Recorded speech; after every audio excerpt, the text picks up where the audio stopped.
ঘড়িতে তখন সময় বেলা 12টা। তপ্ত দুপুরের গরম আভাসে কিঞ্চিত ঘামছে খেয়া।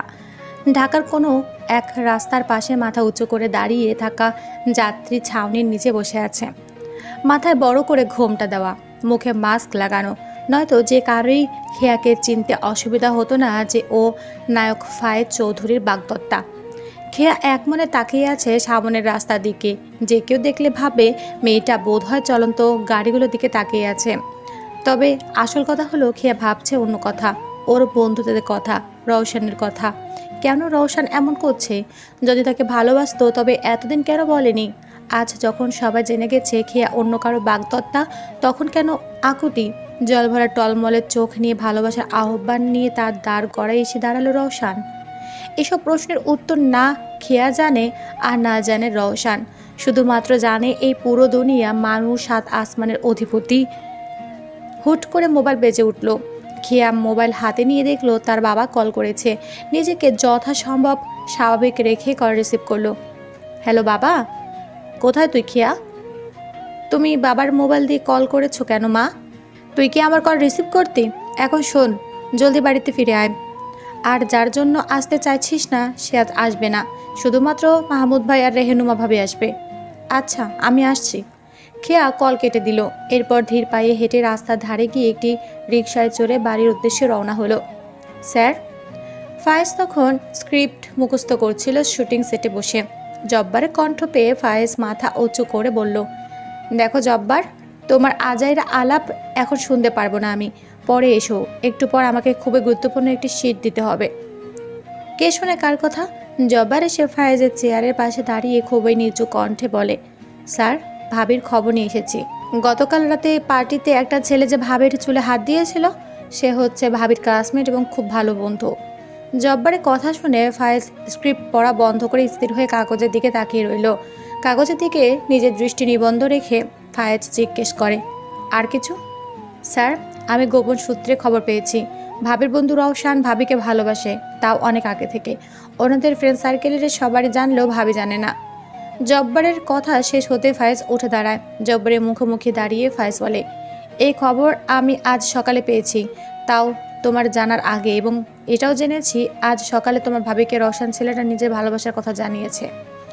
এতটুকু অংশ বলে ফায়েজ চলে গেল তার সহকর্মী নওশিনের কাছে। আর জব্বার সে হা করে তাকিয়ে আছে ফায়েজের গমনের পথে আর ভাবছে এ কথা। এখন কি ভাবি রওশনের ভালোবাসা গ্রহণ করবে নাকি স্যারের? খেয়া বাড়িতে এসে দেখে ফায়েজের পরিবার এখনও আসেনি। খেয়া তার ব্যাগ সোফায় রেখে এগিয়ে যায় রান্নাঘরের দিকে, যেখানে তার দাদি, মা আর তাদের গৃহকর্মীরা রান্না করছে। মা, কিছু আছে? রেহনুমা তখন ফ্রুটস সালাদের জন্য ফ্রুটস কাটছিল। এমন সময় খেয়ার কণ্ঠ পেয়ে হাত থেকে ছুরি রেখে হাসি মুখে এগিয়ে গেলেন খেয়ার দিকে। নিজের মেয়ের মুখের দিকে তাকিয়ে রেহেনুমা খেয়াল করলো মেয়ের মুখ শুকিয়ে আছে। মনে হচ্ছে মেয়েটা কোনো কিছু নিয়ে বেশ চিন্তায় আছে। খেয়ার গালে হাত দিয়ে খেয়ার মা বলে, কিছু হয়েছে খেয়া? খেয়া অবাক হয়ে তার মায়ের দিকে তাকিয়ে আছে। সত্যি কি কিছু হয়েছে? তার চেহারায় কি প্রকাশ পাচ্ছে হয়তো, নাকি তার মা তার মনের অবস্থা বুঝতে পারছে? মা বুঝে এমনই হয়, সন্তানের মুখের দিকে তাকালে সন্তানের অন্তরের খবর এইভাবে বুঝে যায় মায়েরা। কিছু হয়নি মা, সকালে না খেয়েছিলাম তো তাই হয়তো। তুই যে গোসল ছেড়ে আয়, একেবারে ভাত খাইয়ে দেবো তোকে। সকালে তো চোরের মতো পালিয়ে গিয়েছিস বাড়ি থেকে। খেয়া তার মাকে জড়িয়ে ধরল। খেয়ার মা মেয়ের এমন আচরণ দেখে ভীষণ অবাক হলেন। মেয়ের পিঠে হাত বুলিয়ে বললেন, কিছু বল আমাকে, কিছু হয়েছে? দেখ, এখন কিন্তু আমার চিন্তা হচ্ছে। কিছু হয়নি, এমনিতে তোমায় জড়িয়ে ধরতে ইচ্ছে হলো। আমি আবার আমার ইচ্ছাকে প্রাধান্য দিই, বুঝলে? হ্যাঁ বুঝলাম, এখন যা। খেয়ার মা মেয়ের কথায় হেসে ফেললেন আর কথাটি বলেন। খেয়া তার মাকে ছেড়ে দিয়ে সোফায় থেকে ব্যাগ নিয়ে সিঁড়ি বেয়ে ওঠে তার রুমের দিকে চলে গেল। আর খেয়ার মা চলে গেলেন রান্নাঘরে। খেয়া গোসল সেরে আজ গোলাপি রঙের 3 পিস পরে নিল। জামা গোলাপি বর্ণের আর পাজামা ওড়না সাদা বর্ণের। লম্বা চুলগুলো হেয়ার ড্রায়ার দিয়ে শুকিয়ে নিয়েছে, নয়তো এত বড় চুল শুকাতে বেশ সময়ের প্রয়োজন। চুলগুলো খোপা করে ক্লিপ দিয়ে আটকে রাখলো। এরপর নিচে এসে ডাইনিং টেবিলে বসতেই ওর মা এসে ভাত মাখিয়ে খাইয়ে দিলেন। খাওয়া শেষ হতেই আবারও চলে গেল ওর ঘরে। তবে যাওয়ার আগে বলে গিয়েছে ও এখন ঘুমাবে, কেউ যেন ওকে না ডাকে। কিয়া ঘরে এসে দরজা লক করে শুয়ে পড়ল। এত চাপের মধ্যেও আজ কেন যে এত ঘুম পাচ্ছে খেয়া জানে না, তবে আজ যে তার ঘুম খুব প্রয়োজন এটা সে বুঝতে পেরেছে। দুপুর 2টো বাজতে ফায়েজের পরিবার চলে এলো খানবাড়িতে। সবাই একে অপরকে জড়িয়ে ধরলো। একে একে সবাই ড্রয়িং রুমের সোফায় বসে পড়ল। গৃহকর্মীরা এসে বিভিন্ন রকমের ফ্রুটস, জুস, মিষ্টি এনে টেবিল ভর্তি করে ফেললো। ফায়েজের বাবা মা দুজনেই না করছে কোনো কিছু খাবে না, কিন্তু খেয়ার মায়ের অনুরোধ আর না করতে পারল না। ততক্ষণে খেয়ার দাদি চলে এসেছে। ফায়েজের বাবা নিজের ফুফুকে এগিয়ে আসতে দেখে উঠে গিয়ে হাত ধরে সোফায় এনে বসিয়ে দিল। কেমন আছেন ফুফু? ভালো আছি মাহমুদ, তুই এবং বৌমা কেমন আছিস? আমরা দুজনে ভালো আছি। তা খেয়াকে দেখছি না যে, ও কি ভার্সিটিতে? না ভাইজান, খেয়া বাড়িতে আছে। আসলে খুব সকালে ভার্সিটি গিয়েছিল, তাই এখন ঘুমাচ্ছে। গতকাল রাতেও নাকি দেরি করে ঘুমিয়েছে। খেয়ার মা কথাগুলো বললেন। সব শুনে ফায়েজের মা বলে, আসলে গতকাল পার্টিতে অনাকাঙ্ক্ষিতভাবে যা হয়েছে আমরা কেউই তা কাম্য করি নাই। আমাদের খেয়া খুব সাহসী বলে এমন একটা পরিস্থিতি খুব সুন্দরভাবে হ্যান্ডেল করতে পেরেছে। জি ভাবি, আসলে আমার ভুল হয়েছে, তবু আমার ভুল হোক বা অন্য কিছু, কিন্তু ফায়েজ আমার খেয়ার জন্য পারফেক্ট। বাকি কথা পরে বলি, এখন দুপুরে খাবার খেয়ে নিন, কম সময় এত আর হলো না। খেয়ার বাবার কথা সকলে সম্মতি জানিয়ে ডাইনিং টেবিলের দিকে এগিয়ে গেল। খাওয়া দাওয়ার পর্ব শেষ হতেই সবাই কিছুক্ষণ রেস্ট নিয়ে বিয়ের দিন তারিখ নির্ধারণ করতে বসলো। ফায়েজের আগামী 1 বছর পর্যন্ত সব শিডিউল ফিক্সড করা, তাই বিয়েটা এই মাসের মধ্যেই করাতে পারলে সবচেয়ে উত্তম। আর খেয়ারও নাকি 3 মাস পর পরীক্ষা আছে। ফায়েজের বাবার কথায় সম্মতি দিয়ে খেয়া বাবা বলে, তাহলে আর দেরি কিসের? এই মাসের 16 তারিখে তবে বিয়ের দিন ধার্য করা হোক। আলহামদুলিল্লাহ, সকলে একসাথে বলে উঠল। খেয়ার মা উঠে এসে ফায়েজের মাকে মিষ্টিমুখ করালো। একে একে খেয়ার দাদি সবাইকে মিষ্টিমুখ করালো। তাহলে আজ চলি ফুফু, বুঝতেই পারছেন হাতে আর 1 সপ্তাহ আছে। তাছাড়া আমার ফায়েজের বিয়ে বলে কথা, দোয়া করবেন। আজ চলি। সবার কাছ থেকে বিদায় নিয়ে চলে যাবার আগ মুহূর্তে ফায়েজের মা দেখেন খেয়া সিঁড়ি বেয়ে নিচে নামছে, তাই তিনি হাসি মুখে সবাইকে পাশ কাটিয়ে খেয়ার কাছে গিয়ে বলেন, কেমন আছো খেয়া? এই তো ভালো আছি চাচি। আসলে আমি খুবই দুঃখিত আন্টি, হুট করে এত ঘুম আসবে আমি বা তোমার চাচা কেউ কিছু মনেই করিনি। আর মাত্র 1 সপ্তাহ, এরপর থেকে তুমি আমার কাছে চলে আসবে। এরপর তুমি আর আমি মিলে খুব আনন্দ করতে চাই খেয়া। ফায়েজের মায়ের কাছ থেকে 1 সপ্তাহের কথা শুনে কিছুটা দমে গেল। তার মানে আর 1 সপ্তাহ পর ও নায়ক ফায়েজের স্ত্রী হবে, যাকে কিনা সে কোনো কারণ ছাড়া অপছন্দ করে। খেয়া সৌজন্যতা বজায় রাখতে হাসি বিনিময় করলো ফায়েজের মায়ের সাথে। খেয়া ফায়েজের বাবার সাথে দেখা করলো। এরপর ফায়েজের বাবা মা চলে গেল। ওনারা চলে যেতে খেয়ার মা খেয়াকে সব কিছু বলে। সব কিছু জানার পর খেয়া প্রতি উত্তরে কিছুই বলেনি। রাত তখন 2:15। খেয়া গভীর ঘুমে আচ্ছন্ন। এমন সময় খেয়ার মোবাইল বেজে উঠল। প্রথমবার কল বেজে কেটে গেছে। দ্বিতীয়বারের সময় খেয়ার ঘুম কিছুটা হালকা হলে বুঝতে পারে ওর মোবাইলে কল আসছে। বালিশের নিচ থেকে মোবাইল নিয়ে কোনো মতো কল রিসিভ করে কানে লাগিয়ে বলে, হ্যালো, কে বলছেন? আপনার খুব অপছন্দের মানুষ বলছে। খেয়া তড়াক করে শোয়া থেকে লাফিয়ে উঠল। তার মানে ফায়েজ কল করেছে? আপনি এত রাতে কল করেছেন কেন? শুনলাম আপনার আমার বিয়ে ঠিক হয়েছে এই মাসের 16 তারিখে। এই খবর শোনার পর আপনার কী রিয়াকশন তা জানার জন্য কল করেছি। কেন, গতকাল আংটি পরার সময় আমার রিয়াকশন দেখেননি? যদি দেখে থাকেন তাহলে বোঝার কথা যে এই বিয়ের ব্যাপারে আমার তেমন কোনো ফিলিংস আসে না। ফায়েজ ওপাশ থেকে ফোঁস করে নিঃশ্বাস ফেলে বলে, আমার একটা অনুরোধ আছে আপনার কাছে, রাখবেন খেয়া? ফায়েজের অনুরোধে কথা শুনে খেয়া বলে, বলুন। একটিবার ভিডিও কল দেবেন? ফায়েজের এই অনুরোধের স্বরে কিছু তো ছিল, নয়তো খেয়া হৃদয়ে কেমন যেন মুহূর্তের মাঝে ফাঁকা হয়ে গেল। আপনাকে আমি ভিডিও কল দিতে যাব কেন? যদি না দেন সমস্যা নেই, তাহলে এইভাবে সারা রাত আমার সাথে মোবাইলে ঝগড়া করুন। খেয়া পড়ল মুসিবতে। এখন কি করা যায় ভেবেই খেয়া ফায়েজকে বলে, আমি ভিডিও কল দেব, তবে শর্ত হলো আপনি কোনো কথা বলতে পারবেন না কল চলাকালীন, আর সময়সীমা 60 সেকেন্ড। আচ্ছা, মানছি তোমার শর্ত, এবার তুমি কল করো। খেয়া কল কেটে দিয়ে খাট থেকে নেমে আয়নার কাছে যেতে গিয়েও ফিরে এলো। এ কি করতে চাচ্ছিল সে? ফায়েজের চৌধুরীর জন্য খেয়া এত রাত আয়নার সামনে যাবে? No way. আমি তো তাকে বলিনি আমাকে ভিডিও কল দিয়ে দেখেন। সেই তো বলল আমি যেভাবে আছি ঠিক এইভাবে কল দেব। খেয়া রুমের লাইট জ্বালিয়ে সর্বপ্রথম ওড়না দিয়ে নিজেকে খুব পরিপূর্ণভাবে ঢেকে নিল। এরপর কাপা হাতে ভিডিও কল দিল। রিং হতে না হতে ওপাশ থেকে কল রিসিভ করলো ফায়েজ। ফায়েজ কল রিসিভ করতেই তার মোবাইল স্ক্রিনে ভেসে উঠল খেয়ার ঘুম মাখা আদলখানি। উস্কো খুস্কো চুল, ফোলা ফোলা চোখ, ভালো দেখাচ্ছে খেয়াকে। ফায়েজ কল রিসিভ করার পর একটিবারের জন্য ফায়েজের দিকে তাকায়নি খেয়া। কীভাবে দেখবে? হিটলার মশাই ওনার ক্যামেরা অফ করে রেখেছে। যদি ফায়েজ ক্যামেরা অন রাখতো তবে খেয়া বুঝতে পারতো কেউ তার এলোমেলো সৌন্দর্যে মোহিত হয়ে গিয়েছে। ফায়েজ যখন খেয়াকে দেখতে ব্যস্ত এমন সময় কল কেটে গেল। ফায়েজ খেয়াকে আবারও কল করতে খেয়া কল রিসিভ করে বলে, 1 মিনিট শেষ নায়ক সাহেব, এখন আমি ঘুমাবো। আর একবারও কল করবেন না আপনি। যদি করেছেন তবে আমি আপনার সাথে আগামীকাল শপিংয়ে যাব না। খেয়া কল কেটে দিল আর ফায়েজ আনমনে হেসে উঠল। খেয়া, এত রাগ কেন আপনার? আমি আর মা গাড়িতে বসে আছি। উদ্দেশ্য ঢাকার এক অভিজাত শপিং মলে যাওয়ার। দাদি বেশিক্ষণ হাঁটাহাঁটি করতে পারবেন না, তাই আমাদের সাথে আসেননি। বাবা ওনার কাজে ব্যস্ত। চোখে প্রচুর জ্বলছে। গতকাল রাতে নায়ক সাহেবের কথা বলার পরে চোখে ঘুম নামেনি। বিভিন্ন রকমের কল্পনা জল্পনা ছাপিয়ে ঘুম আসে ফজরের নামাজ আদায়ের পর। কিন্তু মা আমার সকাল 7টায় ঘুম থেকে টেনে তুলে উঠিয়েছিলেন। আমি তো আগে বেশ ছিলাম। নায়ক সাহেব আমার জীবনে আসার পর থেকে আজ 2টো রাত আমার চোখে ঘুম নেই। নানান রকম খেয়ালের অবসান ঘটিয়ে খেয়াদের গাড়ি এসে থামলো শপিং মলের সামনে। খেয়া গাড়ি থেকে নেমে ওর মায়ের হাত ধরে এগিয়ে গেল যেখানে ফায়েজের মা দাঁড়িয়ে আছে। খেয়া ফায়েজের মাকেও দেখে সালাম দিল। ফায়েজের মা হাসি মুখে সালামের উত্তর দিয়ে খেয়ার মায়ের সাথে আলিঙ্গন করলেন। এরপর ফায়েজের মা খেয়ার হাত ধরে এগিয়ে গেলেন শপিং মলের ভেতরে। পাশাপাশি হাঁটছেন খেয়ার মা। শাড়ির শোরুমে বসে বসে খেয়া ও ওর মাকে বিভিন্ন কালেকশন দেখাচ্ছে ফায়েজের মা। এত কিছুর পরেও খেয়ার মন খোঁজ করছে কেন ফায়েজ আসেনি। গতকাল রাতেও তো সবাই বলেছে ফায়েজ আসবে। ওর সাথে যখন কথা হলো তখনও তো কিছু বলল না। আসবে বলেও এলো না কেন? আসসালামু আলাইকুম আন্টি, আসার দেরি হয়ে গেল। বোঝেনি তো ঢাকা রাস্তায় কত জ্যাম। খেয়া তাকিয়ে দেখে ফায়েজের অ্যাসিস্ট্যান্ট জব্বার উদ্দিন এসে ফায়েজের মাকে উদ্দেশ্য করে কথাটি বলে। খেয়া জব্বারের পেছনে উকি দিয়ে দেখছে ফায়েজ এসেছে কিনা। ফায়েজ আসেনি কেন জব্বার? ফায়েজের মা জিজ্ঞেস করলেন। আসলে আন্টি, স্যার যেহেতু বিয়ে উপলক্ষে কিছুদিন শুটিংয়ে যেতে পারবে না, তাই কিছু শট আগে থেকে কমপ্লিট করে রাখছেন। স্যার বলেছেন আমাদের যা যা দরকার সব কিছু কিনে ফেলতে। সব কিছু শুনে ফায়েজের মা দীর্ঘশ্বাস ফেলে শাড়ি দেখতে লাগলেন। খেয়া বসা থেকে উঠে দাঁড়ালো। তারপর জব্বারের সামনে গিয়ে দাঁড়িয়ে মৃদুস্বরে বলে, আপনার স্যার এতই ব্যস্ত থাকে? তবে কি আপনার স্যারের বিয়ের কবুল আপনি বলবেন জব্বার ভাই? চিঠি ভাবি, আপনি এগুলো কি বলেন? দেখবেন বিয়ের দিন সবার আগে স্যার এসে উপস্থিত হবেন।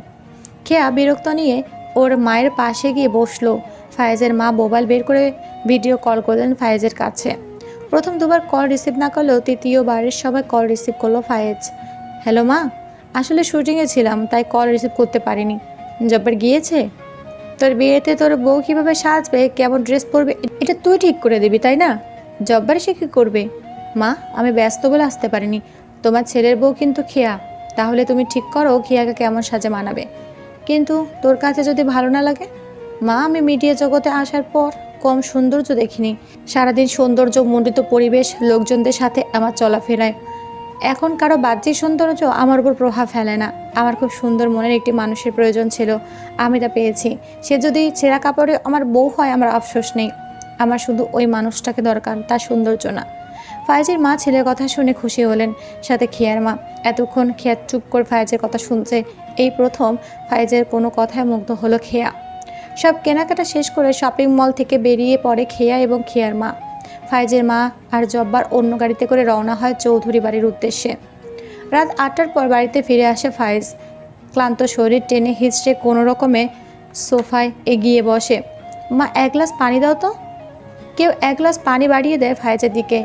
ফায়েজ গ্লাসটি নিয়ে সবটুকু খেয়ে নিল। গ্লাস ফেরত দেবার সময় ফায়েজ দেখে জব্বার ওর সামনে দাঁড়িয়ে আছে। তার মানে জব্বার ওকে পানি খাইয়েছে। কিছু বলবে জব্বার? জি স্যার, বেয়াদবি না নিলে একটা কথা বলতে চাই। বলো। স্যার, ভাবি বলেছে আপনার স্যার এত ব্যস্ত থাকে, তাহলে কি আপনার স্যারের বিয়ের খবর আপনি বলবেন? হোয়াট? বেশ জোরে চিল্লিয়ে উঠল ফায়েজ। ফায়েজের হুঙ্কার শুনে ভয় পেয়ে জব্বার বলে, স্যার, ভাবি কিন্তু আপনার ওপর অভিমান করে কথাটি বলেছে। তাছাড়া স্যার, আপনি কি বিয়ের দিন এতই ব্যস্ত থাকবেন যে আমি আপনার কবুল বলতে যাব? কিছুটা লজ্জামাখা সুরে কথাগুলো বলল জব্বার। উফ জব্বার, তুমি এখন আমার সামনে থেকে যাও। তুমি আর খেয়া এক ঘাটের মাঝি, কখন কোথায় কি বলতে হয় এটাই জানো না তোমরা। কথাগুলো বলে বেশ হাঁপিয়ে ওঠে ফায়েজ। আর জব্বার তাড়াতাড়ি চৌধুরী বাড়ি থেকে বেরিয়ে গেছে। দেখতে দেখতে হলুদের দিন চলে এলো।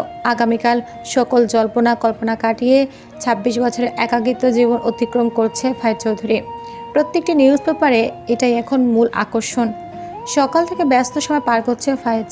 যদিও ওর হলুদের অনুষ্ঠান খুব সীমিত আকারে আয়োজন করা হয়েছে, শুধুমাত্র চৌধুরী পরিবারের খুব নিকট আত্মীয় স্বজনরা এসেছে। বাইরের কেউ ফায়েজের হলুদে উপস্থিত থাকবে না, এটা ফায়েজের সিদ্ধান্ত। তার জীবনে এত বড় একটা দিনের অনুষ্ঠানে বাইরের কাউকে ইনভলভ করা মানে সখানে ক্যামেরার সামনে নকল হাসি ঝুলিয়ে সুখী সুখী চেহারা নিয়ে পোস্ট দেওয়া। ফায়েজ চায় না তার বিয়েতে কোনো শো অফ হোক। সে কিয়াকে বিয়ে করেছে and he is happy. This is most important things. Faiz Punjabi পরে তৈরি হয়ে নিল। কোত্থেকে ফাহিম এসে ভুসভুস করে সারা শরীর পারফিউম ছাড়িয়ে দিল ফায়েজের। জব্বার এসে ফায়েজের পাশে হাসি মুখে দাঁড়িয়ে সেলফি তুলল। এমন সময় ফায়েজের মা হতদন্ত হয়ে ফায়েজের রুমে এসে ফায়েজকে বলে, ফায়েজ, হুট করে খেয়ার কাজিনরা আমাদের বাড়িতে চলে এসেছে। ওদের একটাই কথা, ওদের বোনের বিয়েতে ওদের দুলাভাইকে হলুদ দিতে পারবে না। এটা কেমন কথা? ফায়েজ, তুই কিন্তু রাগ করিস না বাবা। ফাহিম, হ্যাঁ মা, তোর ভাইকে নিয়ে চলে আয়, আমি যাই। ফায়েজের মা চলে গেলেন। ফাহিম এসে ফায়েজের কনুই ধরে ঘর ছেড়ে বের হয়ে এলো। বড় করে হলুদের স্টেজ রেডি করা হয়েছে ফায়েজের হল রুমে। ফায়েজকে রাজকীয় চেয়ারে বসিয়ে দিল ফাহিম। প্রথমে ফায়েজের বাবা মা এসে হলুদ ছুঁয়ে দিল, এরপর ফাহিম আর জব্বার। এবার ফায়েজকে হলুদ ছুঁয়ে দিতে স্টেজে চলে এলো খেয়ার কাজিন, রুম্পা, কৌশিক, সুমি, রিয়াজ, সাথে একজন মুরব্বী। সবাই খুব ভালোভাবে হলুদ ছুঁয়ে দিল, সাথে হাসি মশকরা তো আছেই। ফায়েজের বাবা মা দুজনে সেই মুরব্বীদের বারবার অনুরোধ সত্ত্বেও উনি রাজি হননি ফায়েজকে হলুদ ছুঁয়ে দিতে। অবশেষে ফায়েজের হলুদের অনুষ্ঠান সমাপ্ত হলো। খেয়ার কাজিনদের কাছে ফায়েজের মা একটি ডালা সাজিয়ে দিল খেয়ার হলুদের জন্য যাবতীয় যা যা প্রয়োজন। ওরা সেগুলো নিয়ে চলে গেল। কি মনে করে ফায়েজের আম্মু ওনার রুমে চলে যান। গিয়ে দেখেন ফুলের অর্নামেন্টসগুলো রয়ে গেছে। উনি দিশেহারা বোধ করতে লাগলেন, কারণ বাড়িতে ফাহিম বা ওর বাবা কেউই নেই। এখন কে এই বক্সটি দিয়ে আসবে, আর ওনারাই বা কী ভাববে? এমন সময় ফায়েজ এসে ওর মাকে জিজ্ঞেস করে, মা, আমার মোবাইল কোথায়? ঘরে নেই, ড্রয়িং রুমে নেই। এর জন্য ফাহিমকে বলেছিলাম আমার মোবাইল না ধরতে, না জানি কই রেখেছে। চিন্তিত সুরে কথাটি বলে ফায়েজ ওর মায়ের মুখের দিকে তাকাতে দেখতে পেল ওর মা কী যেন ভাবছে। মা! ফায়েজের ডাকে ভাবনা জগৎ থেকে বের হয়ে এলেন ফায়েজের মা রেহনুমা। উনি খাটের ওপর থেকে অর্নামেন্টসের বক্সটি নিয়ে বাড়িয়ে দিল ফায়েজের সম্মুখে। খেয়ার জন্য যে ডালাটি সাজিয়েছিলাম সেই ডালাই ভুলে এই বক্সটি দেওয়া হয়নি। এখন বাড়িতে ফাহিম বা তোর বাবা নেই, তুই গিয়ে দিয়ে আয়। মেয়েটার পরিবার আমাদের ভুল দেখলে কি ভাববে বলতো? ওনারা তখন বলবে আমরা সামান্য জিনিস দিতে ভুলে যাচ্ছি। ওনাদের মেয়েকে সারা জীবন কীভাবে রাখবো? তুই গাড়ি নিয়ে চলে যা, আমি ভাবিকে কল করে বলে দিচ্ছি তুই যাচ্ছিস। ফায়েজ বক্সটি নিয়ে চলে গেল। ফায়েজের গাল তখনও হলুদ রঙে রাঙানো। ফায়েজ যখন খেয়াদার বাড়িতে এসে পৌঁছালো তখন সারা বাড়িতে রটে গেল নায়ক তার হবু বউকে সবার আগে হলুদ ছুঁয়ে দিতে এসেছে। খেয়া তখন হলুদ শাড়ি পরছে, আর ওর কাজিনটা ফায়েজের বাড়ি থেকে আসা ডালার থাকা প্রত্যেকটি জিনিস খুঁটিয়ে খুঁটিয়ে দেখছে। আচমকা সুমি কোত্থেকে খেয়ার ঘরে এসে বলে, খেয়া, তোর নায়ক সাহেব তো চলে এলো। আমি নিশ্চিত তোকে সবার আগে হলুদ লাগানোর জন্য এসেছে। ইস, আমার জীবনে যদি এমন একটা নায়ক আসতো। খেয়ার হাত থেকে গোছানো শাড়ি কুচিগুলো খুলে গিয়ে এলোমেলো হয়ে পড়ল। রুম্পা খাট থেকে নেমে এসে খেয়ার কুচি ঠিক করে দিল। এমন সময় খেয়ার মা খেয়ার ঘরে এলেন ফায়েজকে নিয়ে। খেয়ার মা চোখের ইশারা করতে সবাই বের হয়ে গেল। ঘরে তখন খেয়া, খেয়ার মা আর ফায়েজ। খেয়া, ফায়েজের সাথে কথা বল, আমি আসছি। কথাটা বলে চলে গেল খেয়ার মা। খেয়া কিছু বলবে তার আগে ওর ঘরের দরজা কে যেন বাইরে থেকে আটকে দিল। খেয়া দরজার কাছে গিয়ে বলে, কে বাইরে? আরে দরজা লাগিয়েছে কে? আমরা লাগিয়েছি। খেয়া, দুলাভাই কত কষ্ট করে এসেছে, তুই কিনা দরজা খোলা রেখে কথা বলবি? আমরা তো জানি তোর লজ্জা বেশি, তাই আমরা ভাবলাম আমরা না হয় দরজা লাগিয়ে দিই। রুম্পা, সুমি, কৌশিকের একসাথে কথাগুলো বলল, তার মানে এই শয়তানগুলোর কাজ। খেয়া রেগে মেগে ফায়েজের সামনে গিয়ে বলে, আপনি এসেছেন কেন? মা এটা দিতে ভুলে গিয়েছিল। ফায়েজ বক্সটি এগিয়ে দিল খেয়ার সামনে। খেয়া বক্সটি হাতে নিয়ে মাথা নিচু করে ফেলল। খেয়া যখন মাথা নিচু করে রেখেছে তখন ফায়েজ খেয়াকে দেখতে ব্যস্ত। গলায় সূর্যমুখী ফুলের হার, কান খালি, হলুদ শাড়িতে বেশ ভালো লাগছে খেয়াকে। ফায়েজ এক পা এগিয়ে খেয়ার খুব কাছে গিয়ে দাঁড়াতেই খেয়া এক পা পিছিয়ে বলে, কি শুরু করলেন আপনি? যদি এক পা এগানোর চেষ্টা করেন তবে আমি চিৎকার করব। ফায়েজ আরও এক কদম এগিয়ে খেয়ার কানের সামনে মুখ বাড়িয়ে বলে ওঠে, নেক্সট টাইম আমার সামনে গেলে আরও কেয়ারফুলে যেও। বোরকা আর নিকাব পরে আমার সামনে গেলে যে আমি তোমাকে চিনবো না এটা ভেবো না খেয়া। তোমার চোখ দেখলে আমি তোমাকে চিনতে পারি। ফায়েজ তার গাল খেয়ার গালের সাথে মিশি কথাটি বলে দরজার কাছে গিয়ে দুবার সুমির নাম ধরে ডাকতেই দরজা খুলে দিয়ে ফায়েজ চলে যায়। ফায়েজ চলে যাওয়ার পর সুমি আর রুম্পা এসে দেখে খেয়া স্ট্যাচু হয়ে দাঁড়িয়ে আছে। সুমি গিয়ে খেয়ার কাঁধে হাত রেখে বলে, কিরে, নায়ক সাহেবের সৌন্দর্য দেখে একেবারে পুতুল হয়ে গেলি নাকি? সুমি, আমি যে বোরকা পরে তোদের সাথে হলুদের অনুষ্ঠানে গিয়েছিলাম, এটা নায়ক সাহেব বুঝে ফেলেছে। এখন এই মুখ আমি দেখাবো কি করে? খেয়া যখন এইসব চিন্তা করতে ব্যস্ত তখন রুম্পা এগিয়ে এসে খেয়ার গালে হাত দিয়ে বলে, নে, তোর নায়ক সাহেব তোকে সবার আগে হলুদ লাগিয়ে দিয়ে চলে গেল। আরে খেয়া, তুইও চল আমাদের সাথে। নিজের বরের হলুদে যাবি, বোরকা পরে, তাও মুরব্বি সেজে। ভেবে দেখ কতটা রোমাঞ্চকর অভিজ্ঞতা পাবি। রুম্পার কথা শুনে আমি কিছুটা সাহস পেলাম। আসলেই তো, আমি যদি ওদের সাথে হলুদে যাই তবে দেখতে পারবো ওনার গায়ে হলুদে কয়টা হিরোইন এসেছে, আর হাসি মুখে ফিক তুলবে ফায়েজের সাথে। যেই বাবা সেই কাজ। দাদির কাছ থেকে বোরকা এনে দিল রুম্পা। সবাই যখন সামনের গেট দিয়ে বেরিয়ে কারে উঠেছে তখন আমি পেছনের গেট দিয়ে বের হয়ে মেন রোডের ফুটপাতে দাঁড়িয়ে থাকি। পরিকল্পনা মোতাবেক কার এসে আমাকে নিয়ে যায়। গাড়িতে উঠে বসতেই রুম্পা, কৌশিক, সুমি, রিয়াজের সে কি হু হু করা হাসি। সে বাড়িতে পৌঁছানোর পর আমি আর কারো দিকে চোখ তুলে তাকাইনি, কারোর সাথে কথা অবধি বলিনি। যদি কেউ টের পেয়ে যায়। এত কিছুর পরও কিনা নায়ক সাহেব আমাকে চিনতে পেরেছে, বলতেই হবে ওনার চোখের দৃষ্টি প্রখর। নয়তো 3 বারের সাক্ষাতে কেউ এতটা নিখুঁতভাবে কারো চোখের আকৃতি মনে রাখতে পারে? খেয়ে আয়না তাকিয়ে দেখ, মাশাআল্লাহ, আজ তোর নায়ক সাহেব তোর ঝলসানো রূপের আগুনে দগ্ধ হবে। রুম্পার ডাকে ভাবনা রাজ্য থেকে বের হয়ে আসে খেয়া।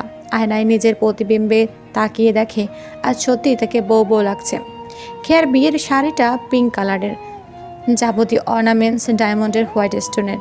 নাকে জল করা নোজপিন সাক্ষ্য দিচ্ছে আজ সে অন্য কারো হতে যাচ্ছে। শুধুমাত্র কিছু সময়ের অপেক্ষা। গতকাল ফায়ার চলে যাবার পর খেয়া দাদিসহ ওর কাজিনরা বেশ হাসাহাসি করছিল ওর হলুদ রাঙানো গাল দেখে। কারো বুঝতে অসুবিধা হয়নি কে এই কাজটি করেছে। খেয়া তো মনে মনে ভীষণ চটে গিয়েছিল ফায়েজের ওপর। ফায়েজ শুধু খেয়ার সামনে ছিল না, নয়তো খেয়া ফায়েজকে যে কি করতো আল্লাহ জানে। এমন সময় শোনা গেল বর এসেছে প্রতিধ্বনি। খেয়ার পাশে বসে থাকা রুম্পা, সুমি চলে যায়। খেয়া তার মোবাইল বের করে গ্যালারিতে যে একটি ছবিতে টাচ করে। স্ক্রিনে ভেসে ওঠে তাদের 4 বন্ধুর দুষ্টু মিষ্টি হাসি মাখা মুখ। রিমি, নিধি, খেয়া একে অপরের দিকে তাকিয়ে হাসছে, আর রওশন কান ধরে দাঁড়িয়ে আছে। খেয়ার মুখে হাসি ফুটে উঠল। পরক্ষণে আধারে ছেয়ে গেল খেয়ার চেহারায়। সেদিনগুলো বেশ ছিল। মাঝখান দিয়ে রওশনের কথা এলোমেলো হয়ে গেল তাদের বন্ধুত্বের সম্পর্ক। এতবার কল করা সত্ত্বেও রিমি বা নিধি কেউ কল রিসিভ করেনি, আর না এসেছে খেয়ার হলুদের অনুষ্ঠানে। আজ এমন একটা দিনেও কি ওর বন্ধুদের চোখের দেখাও দেখবে না খেয়া? আনমনে এসব কথা ভাবতে গিয়ে 2 চোখ ভরে ওঠে খেয়ার। চোখের জল গড়িয়ে পড়তে কেউ এসে খেয়ার চোখের জল মুছে দেয়। খেয়া ঝট করে মাথা উঁচু করে দেখে রিমি ওর সামনে দাঁড়িয়ে আছে। কান্নারত অবস্থায় রিমিকে জড়িয়ে ধরে খেয়া। রিমি খেয়াকে জড়িয়ে ধরে সান্ত্বনা দিয়ে বলে, আরে, এত কান্না করলে তোর মেকআপ নষ্ট হয়ে যাবে। ফায়াজ চৌধুরীর স্ত্রীকে ঘেটে যাওয়া মেকআপে দেখলে মিডিয়ার লোক ক্যামেরা ফেলে ভূত বলে চিৎকার দিয়ে পালিয়ে যাবে। রিমির কথা শুনে ফিক করে হেসে দেয় খেয়া। রিমি খেয়ার চোখের পানি টিস্যু দিয়ে আলতোভাবে মুছে দিয়ে বলে, তোর উপর কেন যেন ভীষণ রাগ হয়েছিল আমার আর নিধির, কিন্তু রওশনের কথায় আমাদের রাগ গলে যায়। আসলে তো এতে তোর কোনো দোষ নেই। গতকাল আসতে পারিনি তাই আমরা দুঃখিত। আমরা বলতে নিধি আর রওশন এসেছে। রিমি মাথা নাড়িয়ে সায় জানায়। ততক্ষণে খেয়ার ঘরে ধীর পায়ে প্রবেশ করে নিধি আর রওশন। নিধি এসে খেয়াকে 2 হাতে জড়িয়ে ধরে। খেয়া নিধিকে ছেড়ে দিয়ে রওশনের সামনে গিয়ে দাঁড়ায়। রওশন তখনও মাথা নিচু করে ফেলেছে। খেয়া অভিমানী কণ্ঠে বলে, তোকে না আমি বলেছি তুই আমার বিয়েতে আসবি না? এমনকি আমার বাবার দাওয়াত দিলেও তুই আসবি না, তবে এসেছিস কেন? খেয়ার কথায় এই প্রথম রওশন মাথা তুলে তাকায়। খেয়ার চোখের দিকে তাকিয়ে বলে, তোকে বউ সাজে কেমন দেখাবে এই ভেবে ভীষণ লোভ হচ্ছিল রে। লোভ সামলাতে না পেরে চলে এসেছি। দেখ খেয়া, তুই আমার না হলে তাই বলে তোকে বউ সাজে দেখতে পারবো না এটা বলিস না। তাছাড়া তুই তো জানিস বিয়ের খাবার আমার অনেক ফেভারিট। যেহেতু আমার বন্ধুর বিয়ে, তাহলে দাওয়াতের কি প্রয়োজন? খেয়া অবাক হয়ে তাকিয়ে আছে রওশনের দিকে।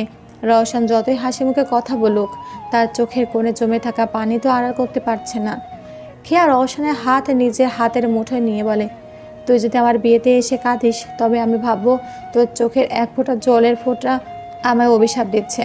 খেয়া, তোকে আমার করে চাওয়ার যোগ্যতা নেই বলে আমি তোকে না পাওয়ার বেদনায় 2 চোখে অশ্রু বিসর্জন দিতে পারবো না। আমার চোখ থেকে নির্গত জলকে তুই অভিশাপ বলছিস? খেয়া মাথা নিচু করে রেখেছে। রিমি নিধি এগিয়ে এসে খেয়ার কাঁধে হাত রাখলো। রওশন ফের বলে ওঠে, কিন্তু আমার বাসন্তী যেহেতু বলেছে, তাহলে আমি আর এক ফোঁটা চোখের জল ফেলবো না, প্রমিস। আমিও চাই তুই সুখে থাক, তোর একটা সুখের সংসার হোক, তোকে অনেক ভালোবাসে এমন মানুষ তোর পাশে থাকুক, তোর সংসার ভালোবাসে টইটুম্বুর হোক, হোক না সে মানুষটা আমি বা অন্য কেউ, তবুও আমার বসন্তী সুখে থাক। রওশন কথাটি বলে এগিয়ে এসে দাঁড়ালো খেয়ার সম্মুখে। খেয়ার কপালে ছড়িয়ে থাকা বেবি হেয়ারগুলো খুব সুন্দর করে গুছিয়ে দিয়ে রওশন বলে, আজ শেষবারের মতো তোর ওই চুলে হাত দেবার আমার অধিকার আছে। আর কিছু সময় পর তুই একান্তই ফায়েজের। বিয়ের আনুষ্ঠানিকতা শেষ হয়েছে বেশ কিছুক্ষণ আগে। কে এখন শরীয়ত মোতাবেক ফায়েজ চৌধুরীর স্ত্রী। বিয়ের আগ অবধি বর কনে একে অপরকে দেখেনি। বিয়ে যেহেতু সম্পূর্ণ হয়েছে, এবার বর কনে একে অপরকে দেখার পালা। ফায়েজ তখন ফুল দিয়ে সাজানো স্টেজে বসে আছে রাজকীয় চেয়ারে। স্টেজে ঘিরে আছে শখানেক ক্যামেরা। বরের ছবি হাজার খানিক ছবি ক্লিক করতে পারলেও কনের ছবি এখন অবধি তোলা হয়নি। উপস্থিত সকল মেহমান, সাংবাদিক, নায়ক, নায়িকা, ডিরেক্টর এবং খেয়ার বাবার আমন্ত্রণে এই অনুষ্ঠানে যোগ দিয়েছেন স্বরাষ্ট্র প্রতিমন্ত্রী সহ আরও অনেক রাজনীতিবিদরা। ফায়েজ হাসি মুখে আগত সকল মেহমানদের সাথে কথা বলছে এবং অগণিত ছবি তুলে তুলে ক্লান্ত হয়ে যাচ্ছে। এত কিছুর পরেও ফায়েজের মনে খচখচ করছে খেয়াকে দেখার জন্য, তার নবাগত স্ত্রীকে দেখার জন্য। কাটা কাটা কথা বলা মেয়েটা, যার কথা শুনে ফায়েজের হৃদয়ে শান্তি নয় বরং আগুনে জ্বলে উঠত, সে মেয়ে আজ তার স্ত্রী। আপন মনে কথাগুলো বলে যখন ফায়েজ আনমনা, তখনই আগমন ঘটে খেয়ার। নববধূর আগমনে পুরো হল জুড়ে হৈ হৈ রব। ক্যামেরা অনবরত ক্লিক, ফ্ল্যাশের আলো যেন মুহূর্তে খেয়াকে অপ্রস্তুত করে ফেলল। খেয়ার মনের ভাব বুঝতে পেরে রিমি আর নিধি এসে খেয়ার দুহাত ধরে এগিয়ে গেল স্টেজের দিকে। ফায়েজ খেয়াকে দেখতে পেয়ে এগিয়ে এলো। রিমি খেয়ার কানে ফিসফিসিয়ে বলল, দুলাভাই এসে তোর দিকে হাত বাড়িয়ে দেবে, তুই ওনার হাতে হাত রাখবি, ব্যাস বাকিটা উনি সামলে নেবে। এটাই বিয়ের মূল আকর্ষণ। বর্দার কনের হাত ধরে স্টেজে নিয়ে আসবে, আর শোন, ভয় পাবি না। খেয়া রিমির কথা শুনলো কি না কে জানে, কিন্তু ঘোমটার আড়াল থেকে একটি হাত দেখতে পেল। এই হাত ফায়েজের, যা খেয়ার জন্য বাড়িয়ে রেখেছে। কাঁপা কাঁপা হাতে ফায়েজের হাতে নিজের হাত সমর্পণ করলো খেয়া। ফায়েজ আলতোভাবে খেয়ার হাত নিজের হাতের মুঠোয় নিয়ে স্টেজে তুলল খেয়াকে। মুহূর্তের মাঝে সকল ক্যামেরার ক্লিক অ্যান্ড ফ্ল্যাশে মুখরিত হলো হল। সকলের সামনে যখন হাসি মুখে পোজ দিয়ে ছবি তুলছে ফায়েজ, তখন খেয়ার কথা শুনে ফায়েজের মুখ মুহূর্তের মাঝে চুপসে গিয়েছে। পর মুহূর্তে নিজের মুখে হাসি ঝুলিয়ে খেয়াকে বলে, ছবি তো তুলতেই হবে, নায়কের বউ হয়েছ বলে কেউ এত ছবি তুলছে না তোমার। এখানকার ওয়েডিংয়ে এগুলো পানি ভাত। অবশেষে আমার বিদায়ক্ষণ চলে এলো। মা, দাদি, বাবাকে ছেড়ে যাব, এই ব্যাপারটা নিয়ে আমার তেমন কোনো কষ্ট নেই, কারণ মাত্র দুদিনের জন্যই তো যাচ্ছি ওই বাড়িতে। কিন্তু মা আর দাদি কান্না দেখে আমিও কেঁদে ফেললাম। বাবা এসে আমার হাত ধরে এগিয়ে যেতে লাগলো বাইরের দিকে। যেতে যেতেই বাবা নিচু স্বরে আমাকে বলতে থাকে, খেয়া, তুই আমার সবচেয়ে আদরের মেয়ে। ছোটবেলা থেকে তোর যেটা পছন্দ হয়েছে আমি সেটা আপ্রাণ চেষ্টা করেছি তোকে দেবার, কিন্তু তোর জীবনে সবচেয়ে দামি মানুষ পছন্দ করার সময় আমি ব্যর্থ, শুধুমাত্র তোর পছন্দ হয়নি বলে। কিন্তু আমার মান বাঁচাতে গিয়ে তুই তোর সবচেয়ে অপছন্দের মানুষকে নিয়ে সারা জীবন একসাথে থাকার জন্য সিদ্ধান্ত নিয়েছিস। মারে, মাঝে মাঝে আমাদের শত অপছন্দ থাকা সত্ত্বেও আমরা অপছন্দের জিনিসগুলোকে যত্ন করি, কারণ দায়বদ্ধতা পালন করতে গিয়ে হয় আমাদের সেই জিনিসটা হয়ে ওঠে অনেক পছন্দের, আর যদি পছন্দ না হয় তো সেই অপছন্দের জিনিসকে আমরা ছুঁড়ে ফেলে দেই আমাদের জীবন থেকে বহু ক্রোশ দূরে। তুই বুঝতে পেরেছিস আমি কি বলতে চাইছি? আমি বাবার কথা মনোযোগ দিয়ে শুনেছি আর বুঝতে পেরেছি বাবা আমাকে কি বলতে চাইছে। বাবা আমাকে ফুল দিয়ে সাজানো গাড়িতে বসিয়ে দিলেন। আমি গাড়িতে বসে বাবার দিকে তাকিয়ে দেখি বাবা আমার দিকে একদিনে তাকিয়ে উপর হয়ে কপালে চুমু দিয়ে গাড়ির পাশ থেকে সরে গেলেন। আমি জানি বাবা কারো সামনে কাঁদবে না, কেউ না থাকলে বাবা খুব কাঁদবে। অবশেষে গাড়ি রওনা হলো চৌধুরী বাড়ির উদ্দেশ্যে। পাশে আমার চুপচাপ বসে আছে ফায়েজ এবং সামনে ফাহিম ড্রাইভিং সিটে চপ্পার। এতক্ষণে জমিয়ে রাখা চোখের পানিগুলো গড়িয়ে পড়তে লাগলো আমার চোখ জোড়া দিয়ে। রাতের আধারে ল্যাম্পপোস্টের আলো ঠিকরে খেয়ের মুখশ্রীতে পড়ছে। ওর গালে চিকচিক করা পানিগুলো দেখে ফায়েজ বুঝতে পারছে পরিবারকে পেছনে ফেলে এসে নতুন সংসারে দাবিত হওয়া মেয়েরা বড্ড সাহসী হয়, ছেলেদের থেকেও বেশি, কারণ পুরনো সম্পর্ক ফেলে নতুন সম্পর্ককে তারা সাদরে গ্রহণ করতে পারে খুব সহজে, যা কখনোই ছেলেরা পারবে না।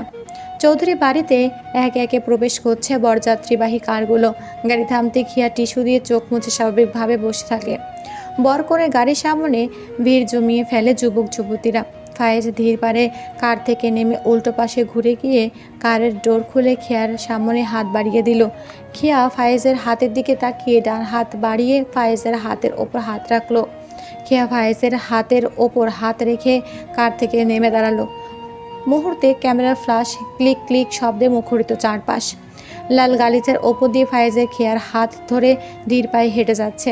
দুপাশে দাঁড়িয়ে থাকা যুবক যুবতীরা ফুল ছিটিয়ে দিচ্ছে নব বরকনেকে বরণ করার জন্য। দরজার সামনে এলেই ফায়েজের মা বরণ করে নেয় নিজের ছেলে এবং পুত্রবধূকে। ভাই, সব আনুষ্ঠানিকতা শেষ, এবার ভাবিকে করে নিয়ে বাড়িতে প্রবেশ করো। ফাহিমের কথায় ফায়েজের সকল কাজিনরা হৈ হৈ করে উঠল। খিয়া ফাহিমের কথা শুনে আর চোখে ফায়েজের দিকে তাকালো। দেখলো ফায়েজ ভাবলেশহীন দৃষ্টিতে তাকিয়ে আছে ফাহিমের দিকে। খিয়া কি মনে করে ওর পায়ের দিকে তাকিয়েছিল, কিন্তু মুহূর্তের মধ্যে ও শূন্যে ভেসে উঠল। ভয় পেয়ে মুখ দিয়ে আর্তনাদ বের হওয়া করার আগে সকলের উচ্ছ্বাসিত কণ্ঠ পেয়ে খেয়ার গলার ভিতর আওয়াজ রয়ে গেল। খেয়া মাথা উঁচু করে তাকিয়ে দেখতে পায় ফায়েজের মুখ। ফায়েজের মুখের দিকে তাকিয়ে খেয়া কি যেন ভাবছে। ঠিক তখনই ফায়েজ মুখ ঘুরিয়ে খেয়ার চোখের দিকে তাকিয়ে নিচু কণ্ঠে বলে, নববধূকে তার স্বামীর কোলে নিয়ে বাড়িতে প্রবেশ করবে, এটা আমাদের বাড়ির রীতি বলতে পারো। আমাদের মাঝে যা কিছু থাকুক, অন্তত বাড়ির লোকদের বুঝতে না দেওয়াই ভালো, তাই এরকমটা করতে বাধ্য হয়েছে। তুমি বুঝতে পারছো? খেয়া মাথা নাড়িয়ে সায় জানালো। ফায়েজ ড্রয়িং রুমে এসে ধীরে কোল থেকে নামিয়ে দিল। খেয়া দাঁড়িয়ে রইল মাথা নিচু করে। কোত্থেকে একটি নারী এসে ফায়েজ আর খেয়ার দিকে তীক্ষ্ণ নজরে তাকিয়ে আছে। মুহূর্তের মাঝে আনন্দিত খুশির গলায় বলে, মাশাআল্লাহ মাশাআল্লাহ, ফায়েজের মা, তুমি দেখি পরীর মতো বউ এনেছো আমাদের ফায়েজের জন্য। সেই জন্যই তো বলি, ছেলে আমাদের নায়িকা বিয়ে না করে সাধারণ মেয়ে বিয়ে করার জন্য রাজি হলো কি করে? ফায়েজের মা হেসে নিজের জায়ের উদ্দেশ্যে বলেন, হ্যাঁ ভাবি, আপনাদের দোয়ায় খেয়ার মতো মেয়েকে আমার ছেলের বউ হিসেবে পেয়েছি। থাক, এই ব্যাপারে পরে কথা বলবো রেহেনুমা। এখন ছেলে আর ছেলের বউকে কিছু খাইয়ে ঘরে পাঠিয়ে দাও। বাবারে, যে পরিমাণ ক্যামেরার সামনে আজ ওরা দুজনে দাঁড়িয়েছিল, তাদের যে কোনো মানুষ হাঁপিয়ে উঠবে। জি ভাবি, ব্যবস্থা করছি আমি। আকাশে ঘনাঘটা কালো রাত্রিতে পুরো পৃথিবী আঁধার হয়ে আছে। রাতের পৃথিবীর কালো রঙের মতো আজ রওশনের জীবনও কালো হয়ে গিয়েছে খেয়াকে অন্য কারোর সাথে হাসি মুখে দেখে। রওশন খুব করে চাচ্ছে স্বাভাবিক থাকতে, কিন্তু পারছে না। ইচ্ছে থাকলেই কি সব হয়? এই যে সোশ্যাল মিডিয়ায় একের পর এক ছবি আপলোড হচ্ছে ফায়েজ আর খেয়ার বিয়ের। সাদা আর সোনালি সুতার কারুকাজ মণ্ডিত শেরওয়ানি পাগড়ি মাথায় দেওয়া ফায়েজের হাসি মুখ বলে দিচ্ছে সে আজ কত খুশি। পাশাপাশি দাঁড়ানো খেয়াকে কি কম সুন্দর লাগছে? আজ গোলাপি শাড়ি আর মাথায় সাদা ভারী কারুকাজের ওড়নায় দুজনে সাদা আর গোলাপি ড্রেসের কম্বিনেশন বলে দিচ্ছে তারা একে অপরের রং দিয়ে রাঙিয়ে নিয়ে দিচ্ছে নিজেদের। ফায়েজ আর খেয়ার আগামী জীবনকে ঘিরে শুভাকাঙ্ক্ষীদের অজস্র শুভেচ্ছা বার্তা। এইসব দেখে রওশনের দু চোখ ভিজে উঠছে বারবার। কাঁধে কারো স্পর্শ পেতে চোখ মুছে পিছু ফিরে তাকালো। রওশনের মা এসেছে। রওশন তার মাকে দেখে ছোট্ট শিশুর মতো জড়িয়ে ধরে বড় গলায় কাঁদতে কাঁদতে বলে, মা, কাউকে না একতরফা ভালোবাসতে নেই। একতরফা ভালোবাসার বোধ হয় নিজস্ব একটি নিয়ম আছে। যাকে একবার এই একতরফা ভালোবাসা আঁকড়ে ধরবে, তাকে মৃত্যুর আগ পর্যন্ত এই যন্ত্রণার ভারে নুয়ে পড়তে হবে। রওশনের মা ছেলের যন্ত্রণায় ক্ষতে কী বলে প্রলেপ লাগাবেন তিনি জানেন না। শুধু মনে মনে বিধাতার কাছে একটাই আর্জি করেছে, মাবুদ গো, আমার ছেলের হৃদয় থেকে তুমি খেয়ার প্রতি জন্মানো ভালোবাসা বিলীন করে দাও। এমন কাউকে এনে দেয় যার ভালোবাসার পরও সে আমার ছেলেটা ঠিক আগের মতো প্রাণবন্ত হয়ে যাবে। একতরফা ভালোবাসা এমন কেন? এই জন্যই বুঝি গুণীজনেরা বলে গেছেন, একতরফা ভালোবাসাগুলো যাকে ছোবে তাকে এমনভাবে ভিখারি করে দিবে যাবে যার অভাব এক জন্মে কেন 7 জন্মেও ঘুচবে না। খাওয়া দাওয়ার পর্ব শেষ হতেই খেয়াকে নিয়ে আসা হয়েছে ফায়েজের ঘরে। খেয়া অবশ্য কিছুই খায়নি, এক গ্লাস জুস ছাড়া। খেয়াকে ফায়েজের ঘরে নিয়ে এসেছে ফায়েজের চাচাতো বোন নিশিতা, আর নিশিতার ভাবে অনামিকা নিয়ে এসেছে। খেয়াকে বসিয়ে দিল গোলাপ আর রজনীগন্ধা ফুল দিয়ে সাজানো পালঙ্কে। এমন সময় ফায়েজের মা এসে অনামিকার হাতে একটি শাড়ির প্যাকেট দিয়ে বলে যায় ওরা যেন খেয়ার পোশাক আর সাজ বদলে দিয়ে এই শাড়িটি পরিয়ে দেয়। অনামিকা আর নিশিতা সায় জানিয়ে দেয়। ফায়েজের মা চলে যেতেই অনামিকা খেয়াকে উদ্দেশ্য করে বলে, খেয়া, এই যে ওয়াশরুম দেখেছো, ওখানে গিয়ে হাত মুখ ধুয়ে শাড়িটা চেঞ্জ করে এসো। তুমি জানো তো কীভাবে শাড়ি পরতে হয়? জানি। খেয়া খুবই ধীর কণ্ঠে অনামিকার প্রশ্নের জবাব দিল। অনামিকা নিশিতাকে চলে যেতে বলল। নিশিতা চলে যেতে অনামিকা এসে খেয়ার সামনে দাঁড়িয়ে বলে, ভয় পাবার কিছু নেই, ফায়েজ অনেক ভালো একটা ছেলে। তোমাদের একে অপরের সম্পর্কে জেনে বুঝে নেওয়ার দিন আজ থেকে শুরু। আজ জানতে শুরু করবে, জানতে জানতে একদিন দেখবে তার চেয়ে তুমি ওকে বেশি চিনতে পারবে। চলি আমি, বেস্ট অফ লাক। অনামিকা চলে যেতেই খেয়া উঠে দরজা লাগিয়ে দিল। এরপর শাড়ি প্যাকেট হাতে নিয়ে ওয়াশরুমে চলে গেল। শাওয়ার নিয়ে ওয়াশরুম থেকে বের হয়ে শাড়ি পরে নিল খেয়া। লাল রঙের সুতির শাড়ি, বেশ সুন্দর, বিশেষ করে আঁচলের অংশটা। ভেজা চুলগুলো পিঠের উপর ছড়িয়ে আয়নার সামনে গিয়ে দাঁড়ালো খেয়া। নিজেকে বেশ কিছুক্ষণ খুঁটিয়ে খুঁটিয়ে আয়নায় দেখে, ঘরের দরজা খুলে দিয়ে পালঙ্কে গিয়ে শুয়ে পড়ল। খেয়ার এখন ঘুমের প্রয়োজন। নায়ক সাহেব আরও পরে আসুক, তার জন্য বসে বসে অপেক্ষা করার কোনো মানে হয় না। তাদের তো আর ভালোবাসা পছন্দের বিয়ে নয় যে ও 13 হাত ঘোমটা দিয়ে ফায়েজের জন্য এক বালতি লজ্জা নিয়ে বসে থাকবে।